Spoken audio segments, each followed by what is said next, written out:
midi, nous sommes toujours au taquet pour vous offrir un autre bol de plaisir et de vives émotions. Alors, bienvenue dans votre émission. Restez-y, car c'est midi. C'est midi, c'est maintenant. Je me retrouve aujourd'hui avec le doyen Kassi, que je vous demande d'applaudir. Doyen Kassi, juste à côté de lui, Aloussène Sidibé, Dr Philo et Jessica Bamba. C'est donc la team du jour. Merci infiniment. Qui n'a pas envie d'être à vos côtés? Wow. Tellement intéressant, avec un public tellement chaleureux. Merci beaucoup. Le thème d'aujourd'hui, il est un peu délicat. Personne n'a envie de séjourner en prison, encore moins d'y voir des enfants incarcérés. Heureusement qu'il y a des personnes qui s'en soucient, des personnes de bonne volonté. En témoigne la présence de notre invité témoin. Eh bien, son nom, Autori Marie-Louise, épouse Camaraté. Son portrait tout de suite avec Marie. La MACA, la maison d'arrêt et de correction d'Abidjan, est à l'origine pour 1500 personnes. Aujourd'hui, elle reçoit près de 5000 personnes et parmi eux, des femmes enceintes et des enfants mineurs, souvent abandonnés par leur famille après leur incarcération. Samedi reçoit une personne spéciale qui a un grand cœur. Kamagaté Marie-Louise sacrifie son travail où elle a fait 11 ans pour se consacrer aux enfants de la prison. Marie-Louise est écrivaine, fondatrice d'une école qui a 20 ans d'existence aujourd'hui. Elle est originaire de Soubré et mère de 3 enfants. Pourquoi cette envie d'aider les enfants de la prison? Vous saurez tout avec Caroline. Vous avez bien entendu la voix suave de Ange Gobo. Sur ce, je vous invite à recevoir, accueillir chaleureusement, bien sûr, notre invité témoin, Autori Marie-Louise, épouse Kamagaté. Merci beaucoup. Et voilà. J'ai sacrifié mon travail pour me consacrer aux enfants prisonniers. C'est donc le thème retenu pour ce jour. Mesdames et messieurs, Dr Philo, je vous invite à le retrouver maintenant. Vous êtes pressés, oh? C'est mon avis, avec Dr Philo.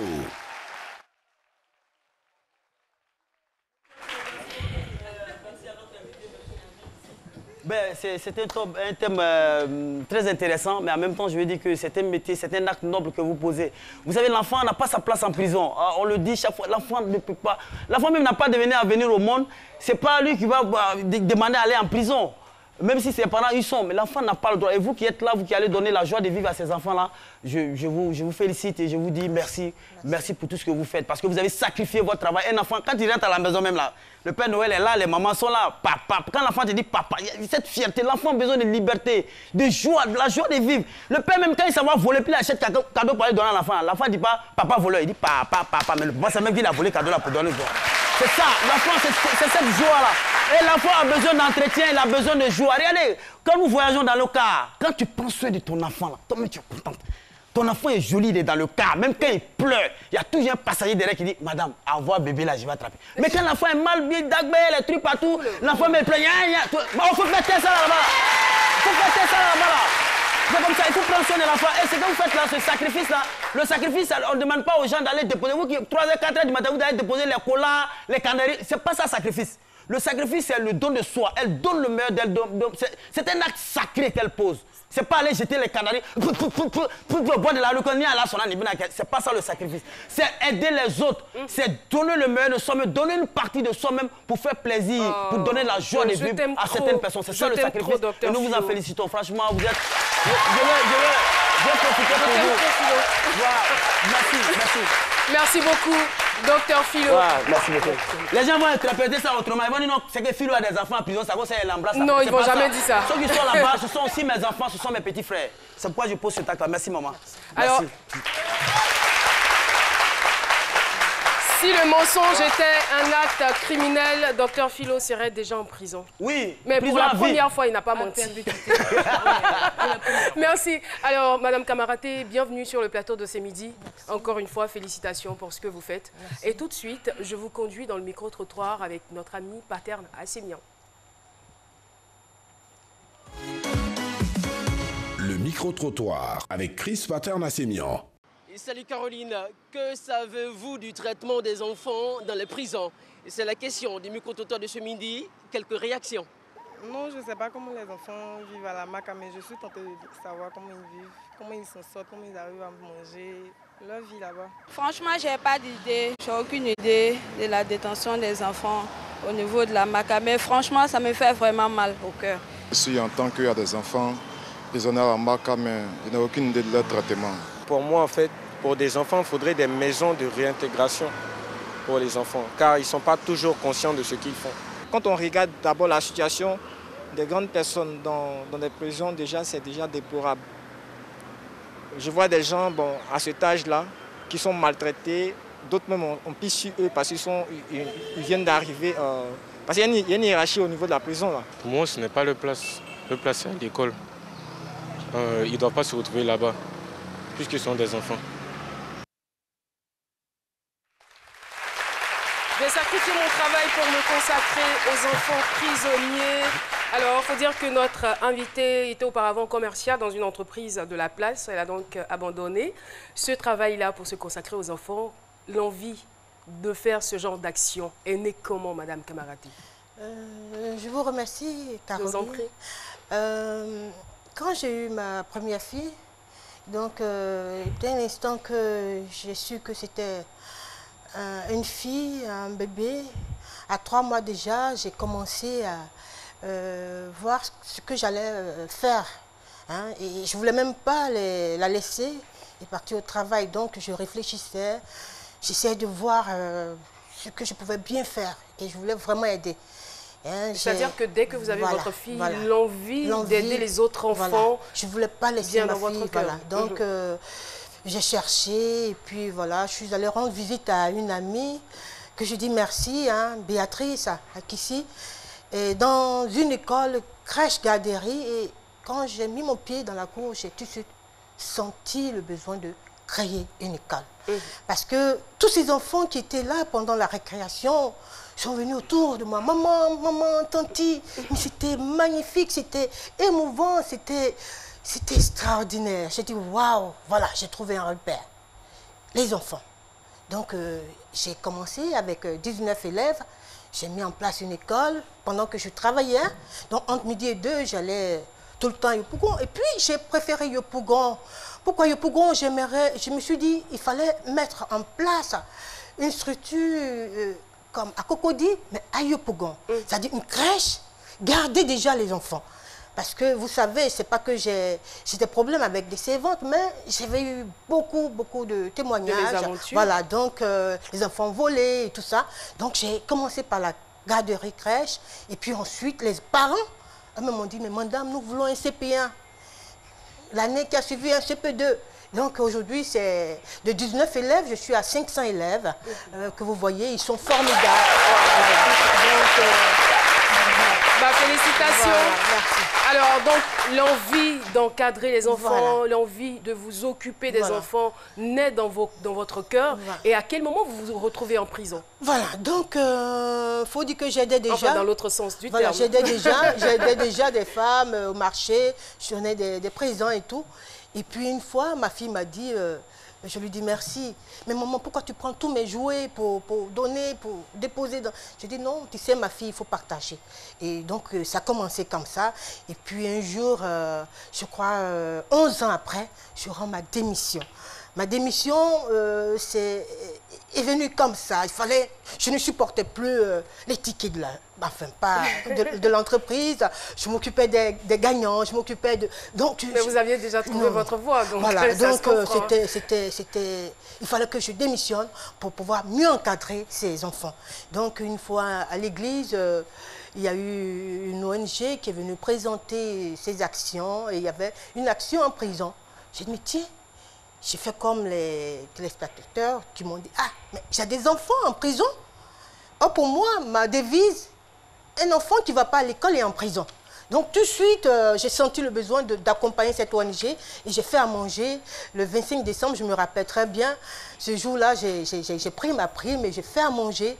Et puis, voilà. Et ça a commencé, je ne me suis plus arrêtée. Donc, chaque 25 décembre, je suis en prison à la Maca avec les mineurs. C'est un acte salutaire. Oui, mais la première fois, merci beaucoup public de Sénégal, la première fois que vous mettez les pieds dans une prison, quel est votre constat? Oh, Caroline, je ne peux pas te dire si on peut conseiller même à son propre ennemi. En prison, c'est une autre vie. Vous savez, un enfant vivre en prison, fermez vos yeux un instant, cher public, fermez vos yeux. Imaginez votre propre enfant en prison. Ah, c'est vilain, c'est fort, cet enfant qui a besoin de... Et s'il n'est pas... S'il a besoin d'amour, d'affection. Ah, c'est vilain. Et quand je suis rentrée, j'ai dit, mais ces enfants sont en prison. Oh là là, j'ai pleuré, Caroline, j'ai pleuré. J'ai dit, mais tiens, qu'est-ce que je peux faire, mon Dieu? Je veux les accompagner tout le temps. Il faut qu'ils sortent. Et là, je me suis rapprochée. Non, les parents même ne savent pas que les enfants sont ici. Parce que ceux qui les savent viennent chercher les enfants. Donc, en réalité... Les enfants n'ont pas le droit d'être en prison. Mais c'est parce que les parents ont démissionné. C'est parce que les amis, les enfants ont suivi des mauvaises compagnies. Et les grands frères du quartier et tout. Donc, vraiment, il faut encadrer. Et pour aller dans votre sens, il faut dire qu'en dessous de 12 ans environ, il y a 15 enfants mineurs. 15 enfants mineurs. En dessous de 12 ans. Puis, de 12 ans à 17 ans environ, une centaine d'enfants mineurs incarcérés à la MACA. Voilà. Voilà, ce sont des sources qui nous viennent de la MACA, des chiffres qui nous viennent de la MACA. Alors, ce que je veux savoir, parce que dans le micro-trottoir, nous avons posé la question par rapport au traitement. Comment les enfants, ils sont traités? Comment est-ce qu'ils vivent? Comment est-ce qu'ils se nourrissent? Puisque vous avez l'habitude quand même d'aller à leur contact. C'est dur. Quand j'arrive, parce que c'est une autorisation pour s'y rendre, quand on sait que l'ONG doit venir, les enfants ne mangent pas, ils m'attendent. Ils m'attendent. Et puis, c'est quel repas? C'est un bon repas venant de l'extérieur. C'est un bon repas. Je ne vais pas rentrer dans le détail, mais comprenez-moi, c'est un bon repas. Mais leur état? Non, leur état. Donc, quand j'arrive, ça ne suffit même pas. Maman, je vais manger un peu pour garder demain. Maman, c'est-à-dire, je ne suis pas rassasiée. Et j'ai mal parce que je veux les nourrir tous. Je veux leur donner... Je veux faire ce que je fais à mes enfants. Vous voyez, c'est fort. Je vais avec une bassine. Je vais avec... c'est fort. Vous pleurez parce que vous ne pouvez même pas... Ils ne peuvent même pas se rassasier. Est-ce que... Calmez-vous, ne pleurez pas. Je fais un effort. Vous avez quand même une idée des raisons qui les conduit en prison? Bon, pour certains, ils ont volé. Il y a un à qui j'ai demandé, non, j'ai volé une bouteille de gaz. J'ai volé une bouteille de sucrerie dans un maquis. Bon, on les emmène au commissariat, mais il n'y a pas de place au commissariat. Et comme les parents s'en foutent même de leurs propres enfants, il y a un qui m'a dit, mais moi, quand je sors, papa ne demande même pas après moi. Donc, je veux continuer. Je veux même pas Il est livré à lui-même. Voilà. Ah, je suis partie de la maison parce que mon père a divorcé. Il a laissé ma maman. Et celle qui est à la maison est méchante. Oh là là. Il y a un qui... Même sur le lit de l'hôpital, qui a pleuré, il dit, je veux voir papa, pour lui dire, pour lui témoigner mon amour. C'est parce qu'il a laissé maman que je voulais lui faire mal, que je volais. Et son père dit, viens pas. Ce sont les gangsters qui sont allés chercher papa. Ses amis, là, si tu ne viens pas, que si notre ami meurt, tu verras. Et c'est comme ça que le vieux s'est déplacé. Mais en fait, ils s'en foutaient de son fils. Et l'enfant, sur l'hôpital, le lit, il l'appelait parce qu'il allait faire une dernière opération. Et c'est comme ça qu'on l'a tiré, je crois, dans ses jambes, quelque part. Et la plaie s'est infectée. Et vers la fin, ce sont ses amis là, qui l'ont amené à l'hôpital. Et finalement, cet enfant est décédé. Oh là là, est décédé. Donc, oui, Jess. Alors, moi, la question que je veux vous poser, c'est effectivement, il y a plein d'enfants qui ont commis que des larcins, qui se retrouvent en prison, et ça, c'est assez triste quand même. Mais il y en a qui ont commis des crimes qui sont assez graves. Quels sont vos rapports avec ce type d'enfants? Bon, c'est une très belle question. Parce que quand je vais en prison, je ne vais pas juste pour qu'on mange, mais on va pour parler. Je vais pour qu'on prie ensemble. Je vais pour savoir réellement qu'est-ce qui les a poussés à se retrouver en prison. Pourquoi vous avez fait ça? Maman, j'ai accompagné mon ami au vidéoclub et puis il y a quelqu'un qui voulait me provoquer. Puis mon grand frère m'a dit, prends le couteau, tue-le. Donc je l'ai tué, il n'a même pas, il est petit. Un enfant qui tue. Et il y a aussi une autre catégorie d'enfants qui se retrouvent en prison, c'est-à-dire ceux qui sont nés en prison. Est-ce qu'ils subissent le même traitement? Parce que Un enfant, il s'habitue à son environnement. Vous prenez un enfant, un bébé chinois de 2 mois, vous l'envoyez à Gonzagueville, il va manger Apollo, il va manger Dokumu, il va manger viande de porc, parce qu'il a grandi dans l'environnement. Mais l'enfant qui naît en prison, il s'habitue à l'environnement. Est-ce que cet enfant-là, comment est-ce que, je ne sais pas, quand vous venez, est-ce que cet enfant est satisfait? Il vous dit, ouais, parce que vous êtes des intrus. Parce que lui, il est à l'aise chez lui. Oui, c'est encore une très belle question. Est-ce qu'on arrive même à les dissocier déjà? C'est encore une très belle question parce que je me rappelle que j'ai même autorisé 2 enfants que j'ai scolarisés dans mon école. Oui, je parlais d'une ONG qui cherchait une école parce qu'aucune école voulait les prendre. J'ai dit, mais moi, s'ils ne sont pas malades, je les récupère. Et ces enfants sont venus dans mon école, ils ont fait 2 ans. J'allais les chercher le matin avec mon car à la Maca. À 9 h, ils ne sont pas lavés, je les lave à l'école. À 15 h, je les ramène. Wow. Et ces enfants, pour la première fois, mais ils étaient méchants. Ils ne voulaient pas partager avec leurs amis. Ils n'ont pas de couleur, ils ne connaissent même pas ce que c'est. Ils ont 2 ans, 2 ans et demi, ils sont nés. Leur maison, c'est la prison. Imaginez ces enfants-là qui disent, donne-moi, j'ai eu comme ça envie de lui donner les chiffres là. Il m'a arraché le paquet. Puis j'ai dit, oh, il n'arrive même pas à partager, à dire merci. Mais ça suffit. 1 an après, l'enfant s'est senti bien. Mais c'était triste parce que tous les vendredis, quand j'allais les déposer les week-ends, le lundi, ils revenaient avec une diarrhée parce qu'ils mangeaient la nourriture pourrie, voilà. Alors, donc, Madame voilà. Kamaraté, c'est très bien, vous allez voir ces enfants, vous leur apportez votre affection, la nourriture, mais en dehors de cela, quel est votre objectif et vos projets vis-à-vis de ces enfants, à long terme? Je vous remercie encore. Je veux qu'on enlève ces enfants mineurs, qu'on trouve un centre réel pour ces enfants. Ils n'ont pas le droit d'être là-bas avec les gangsters. Parce que vous pensez que la prison ne peut pas les changer, les transformer? Non. Parce que c'est pas comme ça.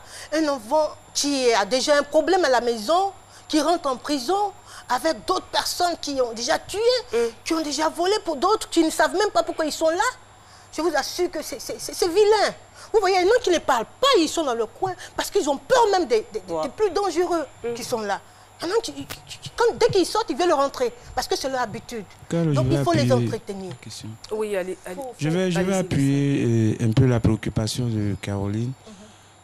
Pour savoir, c'est tellement noble, c'est tellement utile ce que vous faites, que je suis pressé de savoir quelles sont les perspectives. Comment vous comptez développer vos activités pour les rendre encore, leur donner encore plus d'ampleur. Et dans ce sens-là, quelles sont les difficultés, quelles sont les difficultés auxquelles vous trouvez confrontés? Déjà, c'est de leur donner à manger tous les 25 décembre. Voilà, comme ce que je veux faire. Et de parler aussi avec eux. De parler avec eux. Et puis, les chaussures que Philo a portées. Philo, tu peux montrer ta chaussure? Maman, il faut nous ramener des laquais. Vous voyez, ils ne sont pas chaussés. Voilà, ils ont juste besoin de ça. Ils sont une centaine, 150 chaussures. On peut vous donner les pointures, rappelez-nous. C'est juste à manger. Ils peuvent garder sur 3-4 jours, même une semaine, ce sont les fêtes. Vous mangez, ceux-là, ils doivent manger.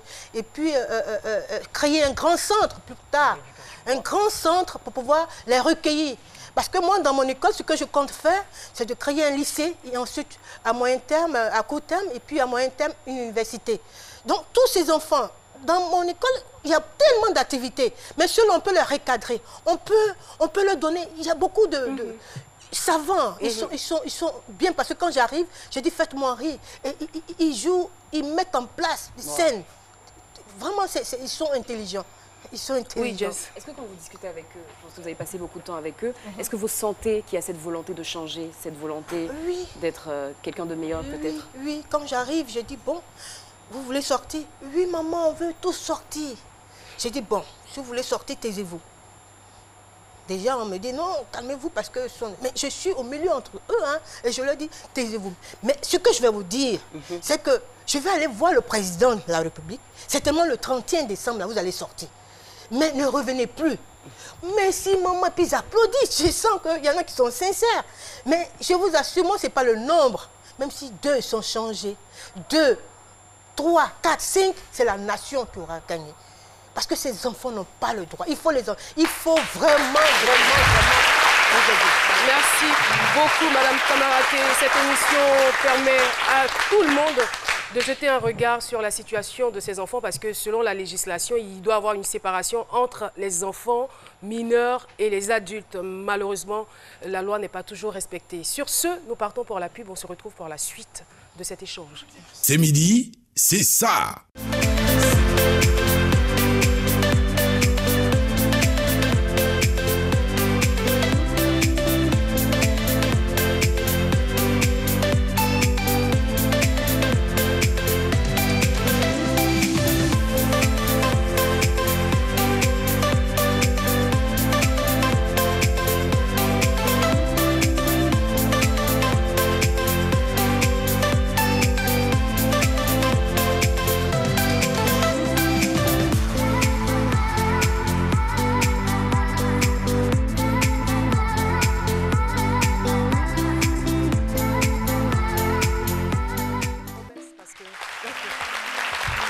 Et voilà, nous sommes de retour sur le plateau de C'est midi.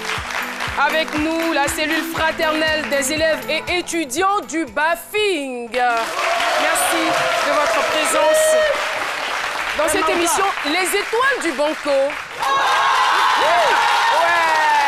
En tout cas, ce sont de vraies étoiles. Les étoiles qui scintillent de 1000 feux, de 1000 éclats. Voilà, merci. Je rappelle que juste avant la pub, nous échangions avec Madame Camaraté qui a sacrifié son travail pour se consacrer aux enfants prisonniers. Sans toutefois attendre, nous allons recevoir Paulus Agathon pour les réactions des téléspectateurs. Vos réactions nous intéressent avec Paulus Agathon.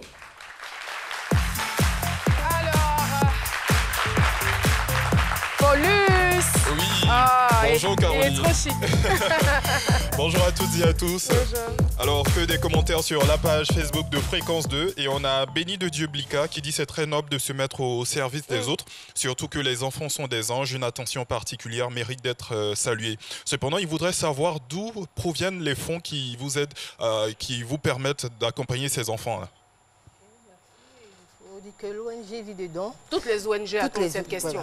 Voilà. Ouais. Toutes les ONG, vous voyez, vous pouvez tout de suite réagir. Oui. C'est pour cela que je dis merci à Serge Do qui va faire venir Kérosène ce jour-là, qui va chanter pour il y aura un mini concert voilà, pour les enfants. Oui. Et puis ensuite, qui nous a donné aussi une somme de 50 000 pour faire manger. Donc il faut vraiment lui dire merci. Ce garçon-ci. Et puis merci à des partenaires de l'extérieur, j'en viens des États-Unis, qui ont vraiment voulu participer. Donc c'est tellement, si vous permettez, je pourrais laisser mon contact pour que ces enfants puissent garder au moins un repas jusqu'au 1er janvier. Et je compte sur vous.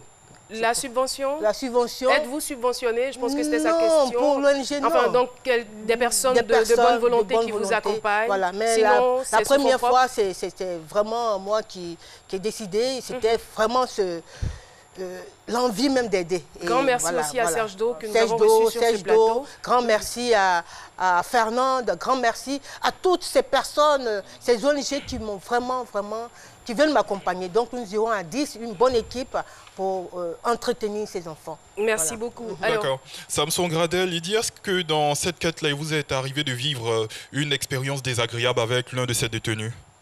Non, ces enfants ont besoin de beaucoup d'amour. Quand je rentre, ils m'appellent déjà même Noël. Ils me demandent le chapeau que j'ai parce que je suis toute habillée. Et à la fin, c'est vraiment, je leur laisse tout, quoi. Puis je sors. Hein. Donc c'est beaucoup d'amour. Ils ont besoin juste d'amour. Juste d'amour.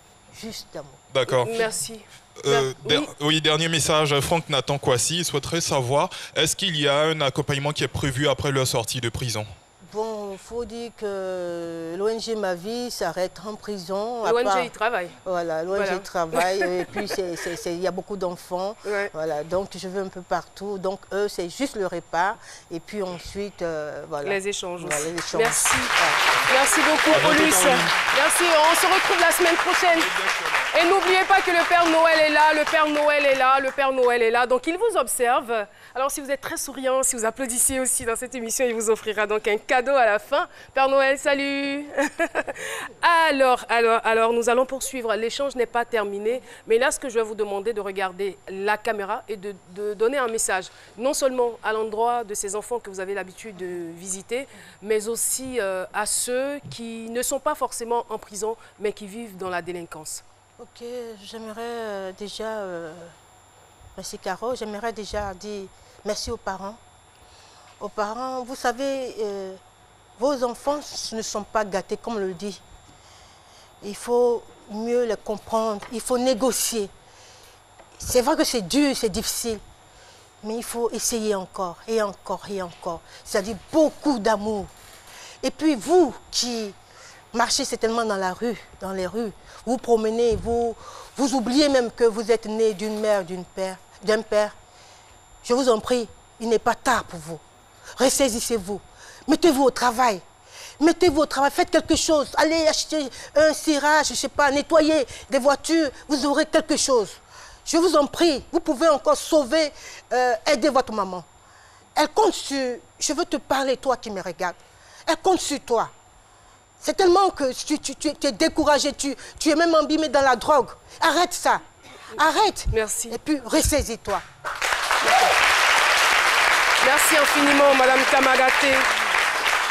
Le doyen voudrait intervenir. Oui, 30 secondes, c'est bon. Félicitations, oui, félicitations, madame. Vous avez tous nos encouragements. C'est un bon exemple de vie chrétienne. Christ disait comme ça que celui qui donne à boire, à manger à un de ses petits, c'est à moi qu'il a donné à boire, c'est à moi qu'il a donné à manger. Félicitations, madame. Merci beaucoup pour votre contribution. Merci en tout cas d'être passé sur le plateau de ce midi. Alors, cela est un secret. Cela n'est pas un secret. J'ai failli dire un secret de Polichinelle. Ce n'est pas du tout un secret. On le sait, Koffi Olomide revient en Côte d'Ivoire. Il sera là les 21, 22. Il a des concerts à donner. Mais c'est le concert Mea Culpa. Il vient pour demander pardon aux Ivoiriens. Mais les Ivoiriens vont-ils pardonner à Koffi ? Ou ont-ils déjà pardonné à Koffi? On aurait souhaité l'avoir sur ce plateau pour échanger avec lui. Mais on va pour l'instant se contenter de ce micro-trottoir proposé par Pater Massignon.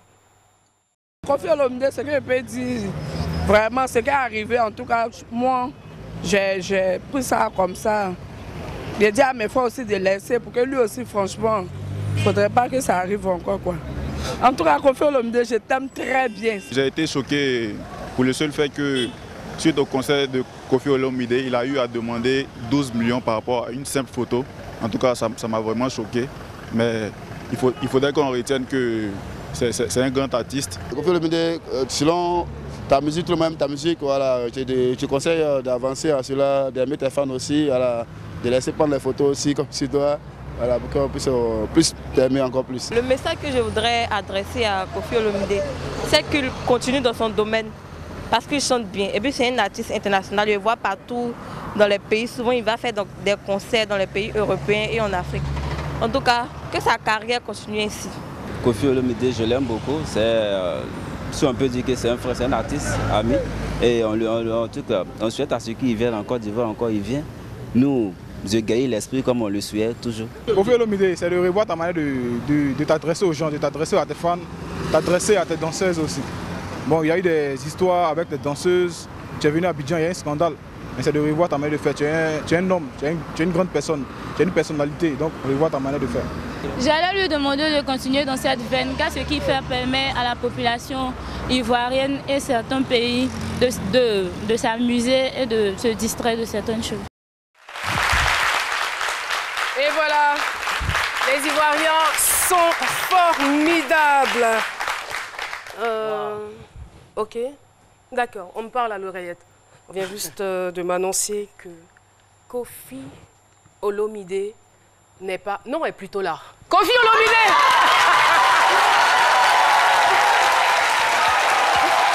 Momo Dinosaure, icône de la musique africaine.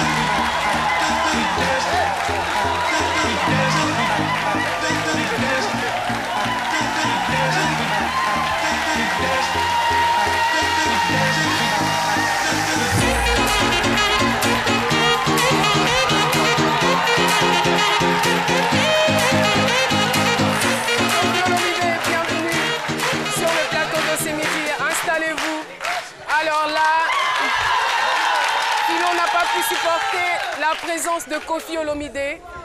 K.O. Pardonnez, Oui. pardon, les temps... Oui, Philo, on vous écoute. Pardonnez, j'ai pas... Je crois pas, parce que les temps sont tellement difficiles, on a déjà commencé les dépenses. J'ai pas 12 millions pour prendre photo avec Koffi Olomide, ça coûte ça, je sais pas. Alors, on va faire un selfie pour dire qu'on n'a pas besoin...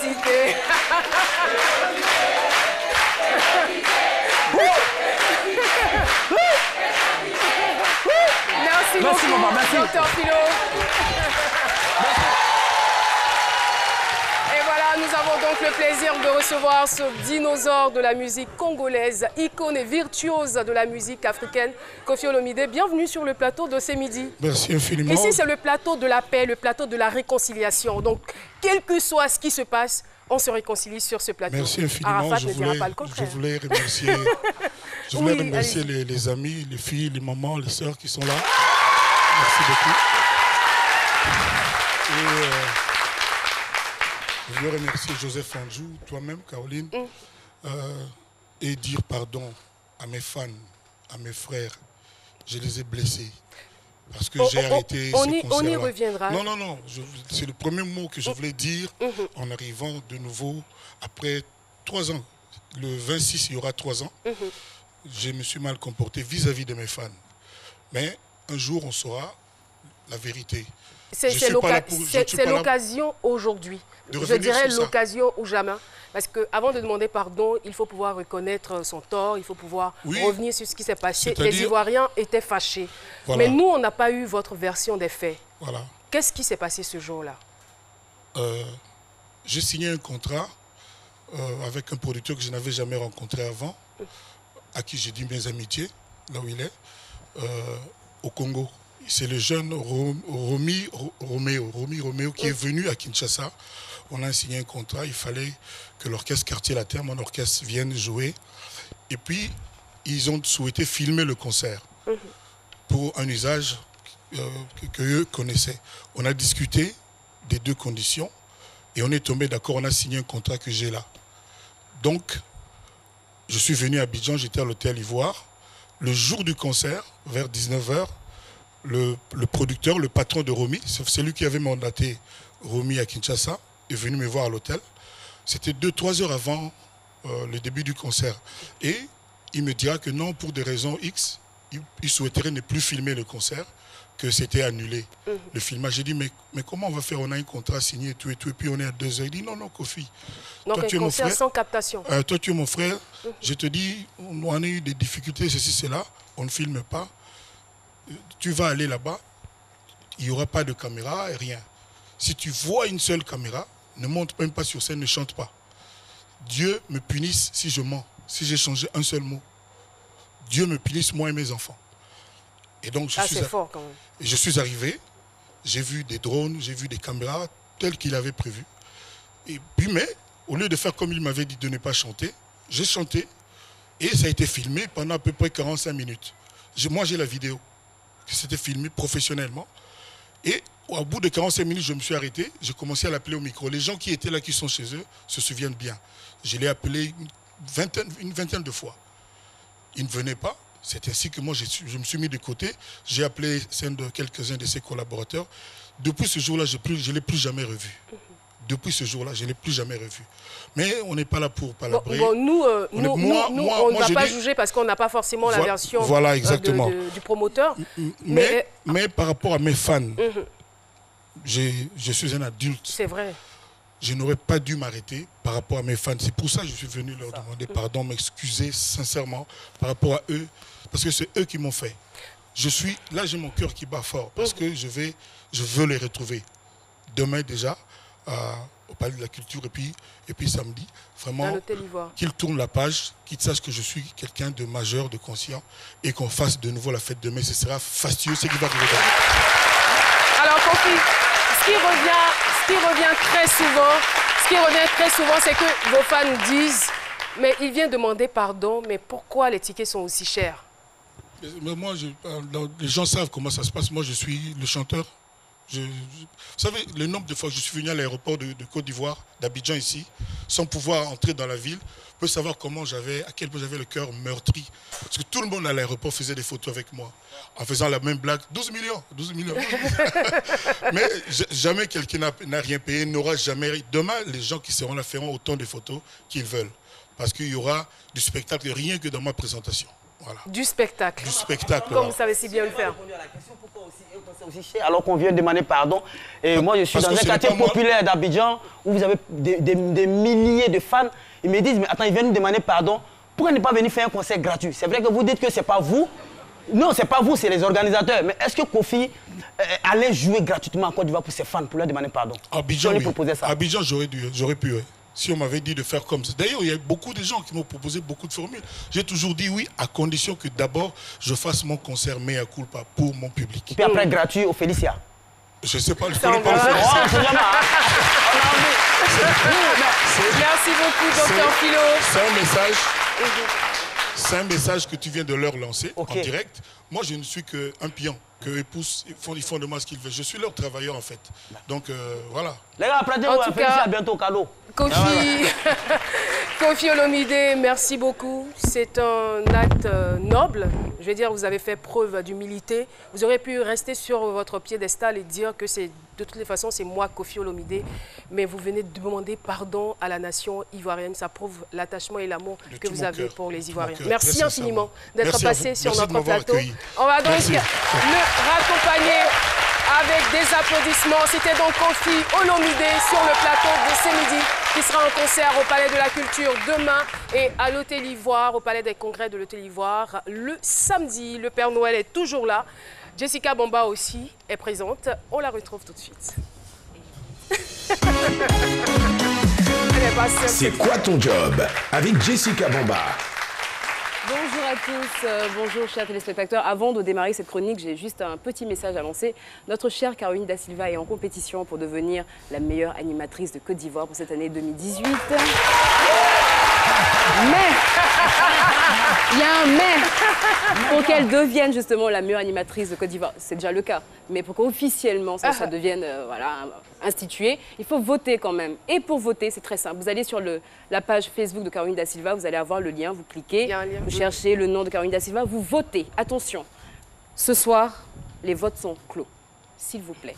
Ça, il l'a dit quand il est revenu là. Il n'y a qu'à dire qu'elle a dit. Ça sera terminé pour ce soir. Voilà.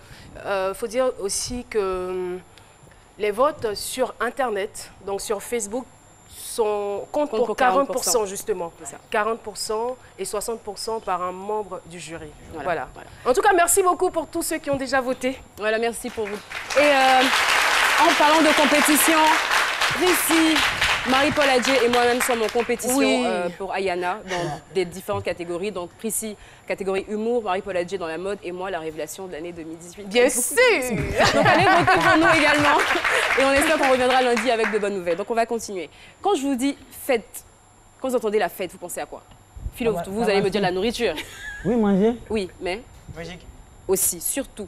Une fête sans musique, ce n'est pas une fête. Et à chaque fois, on se dit, on espère que le DJ sera bien. Parce que justement, être DJ... Est-ce que vous avez entendu la question de Philo?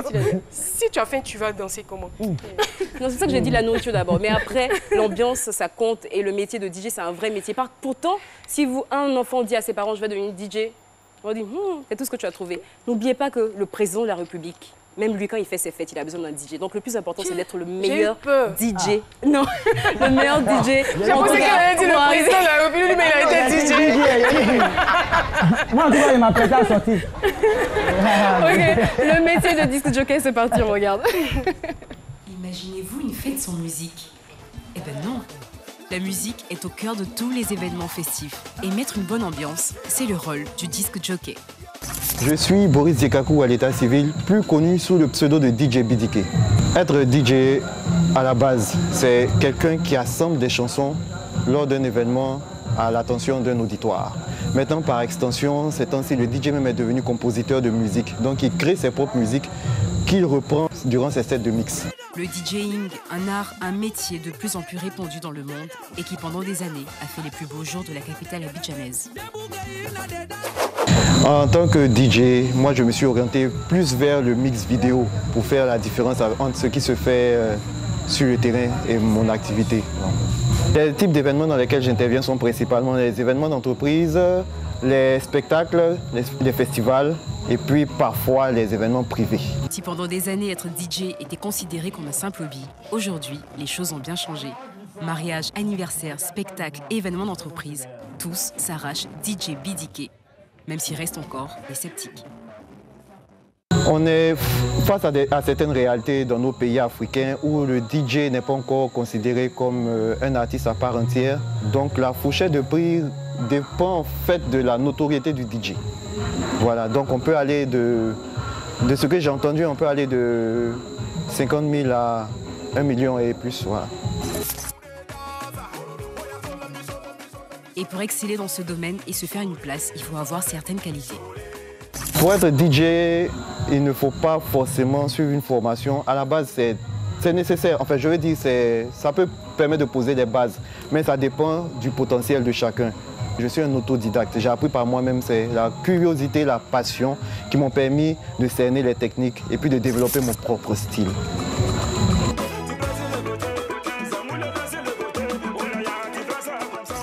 Un bon DJ, c'est celui qui connaît les bases de la musique pour commencer. Par exemple, qui a des notions en solfège. Un bon DJ, c'est celui qui a une culture musicale très large. Et un bon DJ, c'est quelqu'un qui est curieux et qui va à la recherche de nouveautés et éventuellement qui crée lui-même des nouvelles tendances. Être DJ à plein temps a certains inconvénients, comme ne pas pouvoir passer du temps entièrement avec sa famille. Ben, j'essaie de rattraper autant que possible. Dès que j'ai un petit moment, avec la famille, voilà. Ça, c'est l'inconvénient principal que j'ai rencontré en exerçant ce métier de DJ-là. Moi, être DJ, ça m'a permis de partager ma passion pour la musique avec les gens. Ça m'a permis de rencontrer des personnes de tous horizons, des chefs d'entreprise comme le mélomane lambda. Et puis, bien entendu, le côté pécunier. Être DJ pour moi est un vrai métier. Il suffit de pouvoir s'organiser, de pouvoir développer son réseau et puis d'être patient parce que les choses ne viennent pas du jour au lendemain. Voilà. Et nous sommes très contents que ce métier existe. Sinon la vie serait un tout petit peu triste quand même, non? Je suis BDK, disque jockey, vidéo jockey et fier de l'être. Alors n'oubliez pas que le but de cette chronique, c'est de vous dire que tous les métiers sont... Voilà, vous pouvez faire une activité qui va vous rapporter de l'argent, vous faire respecter. Le plus important, c'est le professionnalisme que vous mettez dans toutes vos activités qui va donner la valeur à votre métier. Merci infiniment et je rappelle Caroline Da Silva pour African Talent Awards. N'oubliez pas d'aller voter directement sur la page de Caroline Da Silva et sur nos différentes pages également. Merci beaucoup. Sur ce, nous allons recevoir un invité surprise. Son nom, Ouraga Mathurin. Il est journaliste international à la retraite et chargé de communication et porte-parole du Conseil national des retraités de Côte d'Ivoire. Monsieur Ouraga Mathurin nous parle donc des personnes du 3e âge qui constituent 5% de la population ivoirienne et sont aussi la fondation de notre développement, du développement de la société. Bonjour et bienvenue sur notre plateau, Monsieur Ouraga. Bonjour, merci beaucoup. Alors, merci de nous avoir reçus. Avec vous, on célèbre les champions des droits des personnes âgées. Expliquez-nous un peu comment cela va se passer. Oui, ça va être merveilleux. Comme beaucoup le savent, tous les ans, on célèbre la journée internationale des personnes âgées. Et nous en sommes à la 28e édition. Tout à fait. Et en Côte d'Ivoire, c'est la 28e édition qui aura lieu demain, de 8h à 13h au patinoire de l'Hôtel Ivoire. Les ingrédients, qu'est-ce qu'il y aura à l'intérieur de ce programme? Il y aura 3 grandes parties. La première partie, c'est des panels. Donc, des interventions, la DGPS, la CEGRAE, la CNPS et puis la CENAM. Après, il va y avoir des échanges. Et la deuxième partie, c'est la distinction honorifique des personnes du 3e âge. Et la dernière partie, c'est la remise de dons en vivre et non vivre à ces personnes qui auront eu l'amabilité d'effectuer le déplacement. Je pense que vous méritez amplement cette fête. Si je vous demandais très rapidement de nous faire un bref descriptif de la condition des personnes âgées en Côte d'Ivoire. Très, très rapidement. Bien, les conditions sont mitigées parce que si au niveau du pays, il y a une évolution certaine, avec ce qui s'est passé comme crise, ce sont les personnes âgées qui ont le plus pris le coup. Et pour s'en sortir, il faut que les enfants soient à l'aise. Et il faut qu'il y ait du travail, il faut qu'il y ait des moyens pour qu'ils puissent s'occuper de leurs parents qui sont âgés, qui sont fatigués et qui ont souvent un contact malheureux avec la santé. Merci. Le problème de santé. Donc nous prions Dieu que les choses s'améliorent rapidement et que tout le monde soit à l'aise. Et pour demain, nous invitons toutes les personnes âgées. Qui ont plus de 60 ans, c'est cela? Qui ont plus de 60 ans, oui, 60 ans et plus. Et plus. Et plus, même 100 ans et tout ça. Oui, Bernard Dadier, le grand écrivain, il a 100 ans et plus. Amontano, et puis bien d'autres et tout. Donc, qu'on soit nombreux au patinoire de l'hôtel On y sera Ivoire. aussi. On ira vous soutenir. Vous êtes les bienvenus. Vous êtes Merci. les bienvenus pour savoir comment on est encore. Et donc, Merci beaucoup, le Monsieur ministère Ouraga. compte sur tout le monde et nous vous attendons. Merci infiniment, Monsieur Ouraga. Et tout de suite, nous retrouvons Aloussène Sidibé, dernière chronique de cette émission. C'est parti. C'est innovant avec Aloussène Sidibé. Et pendant ce temps, le Père Noël, pardon, hein, je t'ai interrompu, Aloussène, le Père Noël offre le cadeau. Voilà. Alors, applaudissements pour l'accompagner. Merci. Alors, j'espère que vous allez bien. Aujourd'hui, je vais vous proposer le projet de deux jeunes Ivoiriens amoureux du digital. C'est Jean-Judicaël Blé et Alphonse Nzoué. Alors, leur projet, c'est quoi? C'est Procad. Imaginez, très chère Caroline, vous, future animatrice qui sera bientôt sacrée par African Talent Award, aussi CEO de la marque de vêtements Apparence. Imaginez que vous êtes dans un salon ou une foire et que vous devez parler de votre marque de vêtements ou vous devez parler de votre parcours professionnel. Avec une carte de visite, limite, c'est très compliqué de dire tout sur vous. On est d'accord? Donc, il n'y a plus de problème à se faire maintenant, car Procad, c'est la solution.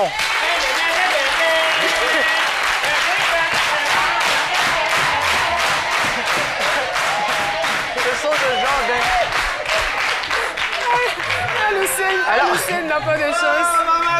Bonjour, comment ça va? Ça va très bien, merci beaucoup. Là, on va écouter le blanc là. Rapidement. Allez-y. Alors Procad, c'est la solution. Pourquoi? Parce que grâce à Procad, grâce à un lien, vous avez toutes vos informations professionnelles. Ça veut dire quoi? Votre logo, votre nom, votre prénom, la situation géographique de votre entreprise. Vous avez le lien de toutes vos pages, réseaux sociaux compris. Vous avez même des catalogues, des vidéos. Vous avez vos bannières publicitaires juste avec un lien consultable partout, à tout endroit et surtout en illimité. C'est deux jeunes Ivoiriens passionnés de digital, Jean Blé et Monsieur Alphonse Nzoué. Alfred Nzoué. Merci. Ce sont les projets à soutenir. Merci. Ils sont là, j'aimerais qu'on les ovationne. Alors c'est... Bravo. Alors le projet c'est quoi? C'est Procad, carte de visite intuitive, interactive et digitale. Merci Inventer, beaucoup. innover, créer, réinventer votre quotidien. Bye bye. Quand ils commencent pour les arrêter, c'est compliqué. Oui, j'ai remarqué. Voilà. On dit quoi? Vous êtes venu nous interrompre comme ça? Oui, voilà, je suis là. Bonjour à tout le monde. Voilà. Revoici encore pour Caroline. Merci. Je suis sur ce plateau, bien évidemment, pour annoncer Bonjour 2019. Voilà, le rendez-vous, c'est pour le 29. Il y a deux dates. Il y a deux bonjours cette année. Voilà, il y a un bonjour VIP et puis il y a un bonjour VII. Voilà. Voilà. Donc, la précision et détail. Le bonjour VIP, c'est ce 28. À l'espace Latry Event. Latry Event, l'entrée à 30 000. Et voilà, on parlait de la culture, c'est pour tout le monde, comme d'habitude. L'entrée à 15 000. Venez massivement, voilà, comme d'habitude. Il y a eu plein d'actualités cette année, donc voilà, venez. Mais Caroline, j'ai vu le Père Noël à quelque part ici. Il est là, il a déjà offert. Il y a la femme de mon voisin comme ça qui a demandé son papa. Mais le Père Noël, mais il est où? Son papa dit non, mais il est en haut là-bas. Il me dit, mais faut lui dire, n'a qu'à venir. Sinon, toujours, c'est le maître de ces pays là qui porte ses habits. Il va décider ça. Hein. Merci beaucoup. Merci encore à la cellule fraternelle des élèves et étudiants du Bafing et merci aux étoiles du Banco. Merci au fan club, c'est midi. L'émission est terminée. Demain, c'est la finale. On va libérer grave ici. Émission à ne pas rater. Au revoir et à demain.